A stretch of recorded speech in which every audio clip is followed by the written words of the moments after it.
Perfect. Thanks, Jerry.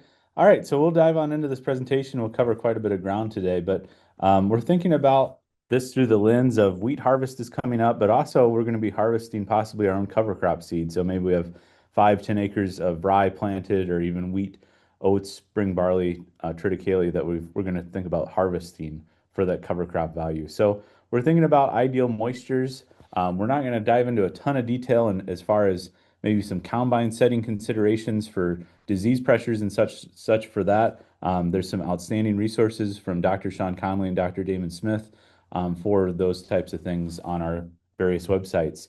When we're thinking about harvesting our crops, we're thinking about 12 to 15% moisture, depending on what crops they are. And that's going to be really key when we move into storing these, say, for maybe a month or two to plant these after maybe corn silage, a vegetable crop harvest, or even eventually corn and soybean grains here in October and November. So the moisture is going to be critical for storage. Thinking about harvest timing, I think we're really close to harvest some small grains in southern Wisconsin, but typically we see this happening throughout the state in late July throughout mid-August. Hopefully we'll have some outstanding yields. And then thinking about straw removal, if we're going to take that straw off the field, we see anywhere from 1 3/4 tons to 2.5 tons for some of these products. So we'll continue on into thinking about storing these. So if we're going to plant a small grain and then harvest it now in a month or month and a half for cover crop value, we've already calculated out how much seed we need to plant. But thinking about this for maybe next year, we're going to have our seeding rate times the acres that we're thinking about planting plus about 10%. So if we're planning to plant a bushel of rye on 100 acres, and then 10% of that, we're going to need 110 bushels of winter rye. Same goes for our example, 330 bushels is needed to cover 300 acres. And that 10% is to cover anything that would be lost through storage or also through, say, cleaning.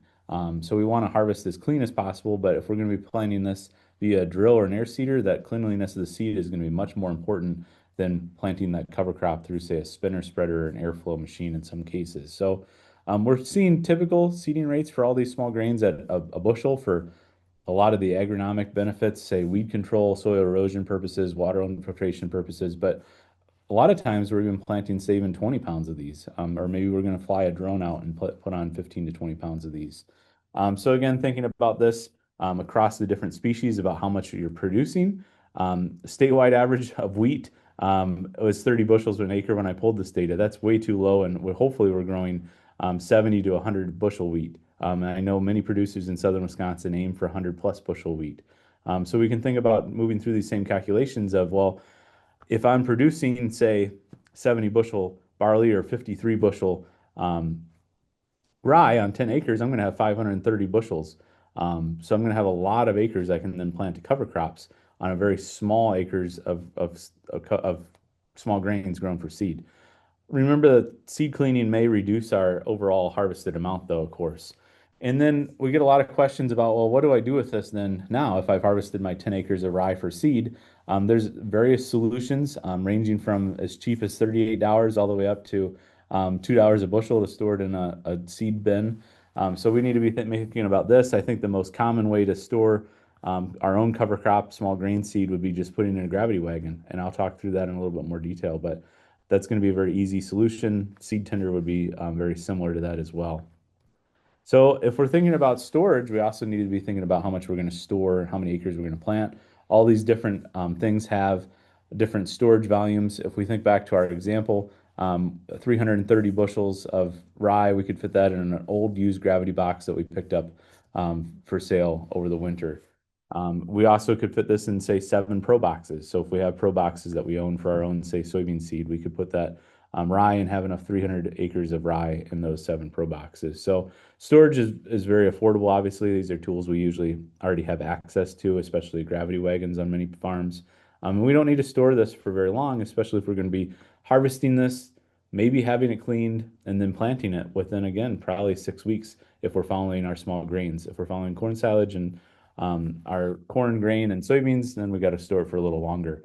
There's some challenges we should be mindful of storing small grains in general. The grain can become too warm. If the grain is too wet when we store it, we can have issues. We do want to limit foreign material and fines. That's where insects feed on, and that's where we see heat and moisture held on to. We want to check the storage temperature, and we'll go through checking storage temperature here in a little bit. We want to clean whatever facility we're storing our small grains in, and then finally we want to check it during storage. So just like crop scouting, there's a little bit of a procedure for checking these stored grains. Not as severe if we're going to just store them and plant them again for cover crop value, but if we're going to keep these for a little bit longer period of time, it's probably a good idea to keep some records of the grain. We want to be noting the appearance of the grain. We want to learn the insects that feed on small grains. The roof condition of the storage facility is really important. So even if we're parking our 300 bushels of rye in the machine shed, if there's a hole in the roof right above it, that's going to deteriorate that rye quite quickly if it gets rained on. Note the odor, the grain moisture, and the grain temperature. There's various sampling tools we can sample stored grain with, and there's a special grain thermometer even. Of course, many of us already have a grain moisture meter. Many will do rye and wheat already. And finally, take some notes of those conditions so you can do this again next year if it works out. We want to be thinking about seed cleaning. Typically, it's done by a custom harvester type operation. Someone will come to the farm, will pay a set bushel amount and have the seed cleaned. But we can pick up used seed cleaners that do a pretty good job cleaning rye for several $1,000s. But we do need to make sure that when we buy those, we have the small grains screen with them. Clean grain is going to greatly improve storability. It's going to remove all that foreign material that would not store and would deteriorate the good grain. The cracked and broken kernels are going to increase mold and insect chances. And then finally, it helps control overall temperature, which is critical for storing these for long term. And thinking about temperature in a little bit more detail, these screw-in auger fans tend to be the tool of choice for farms harvesting their own cover crop small grains and planting them again. They're fairly affordable, and you can put several of these based on volume in whatever storage facility you're using as far as wagons go. If we have small grains, thinking back to moisture again, I said that was key. If we're storing them for less than 6 months, we can get away with 14%, but we really need to get down to 13% if we're storing for a little bit longer term. But again, most cases, if we're growing a small grain and we intend to plant it back, we won't have to worry about that as much. We need to think about aeration.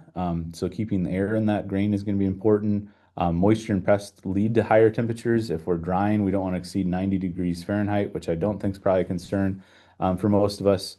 Not thinking about winter storage today, so we'll continue on. And then finally, keeping the pests out of the grain is really important. During the summer, we recommend inspecting every 7 days. I'm going to keep moving because this is more for colder temperatures, but as our moisture goes up, so if we get up to 19% moisture, we only can store that for about 10 days before we lose quite a bit of quality. So be really mindful of that if we're storing this grain for any amount of time. And then finally, thinking about cover crop seed testing. We can have seed analysis done at many land-grant universities for very reasonable prices. We want to sample about every 2,000 bushels. This is a pretty extreme case based on our 300 bushel example. And then we're going to send it about a quarter pound. There's some specialized sampling tools if we're trying to sample an entire semi worth of grain. And again, very affordable testing.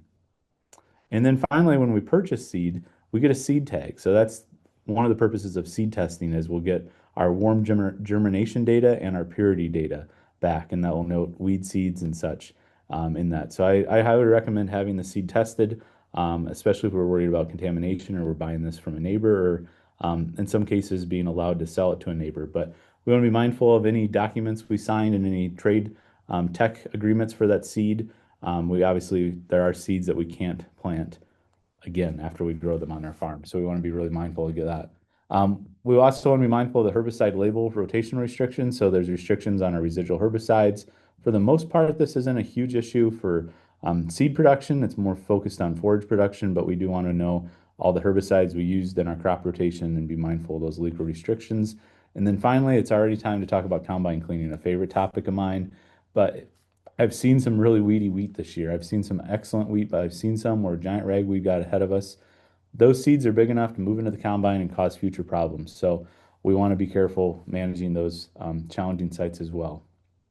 And then finally, to our nutrient values. So if we're removing the straw, this example is for wheat, but if we're removing the straw, we're removing nutrients. We want to be calculating that in cases where we're selling that. So if we grew our own rye for seed and we're going to sell that straw to a neighbor, we want to calculate out how much nutrients we're removing.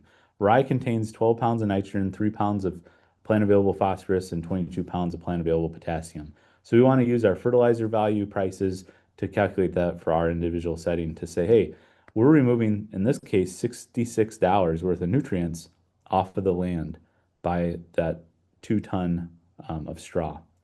That's huge. That's a lot of nutrients because that means we also need to add on our baling costs onto that and maybe our raking costs onto that. So we need to be a little bit more mindful of that in some cases to maximize the value that we have. And straw has great value to us.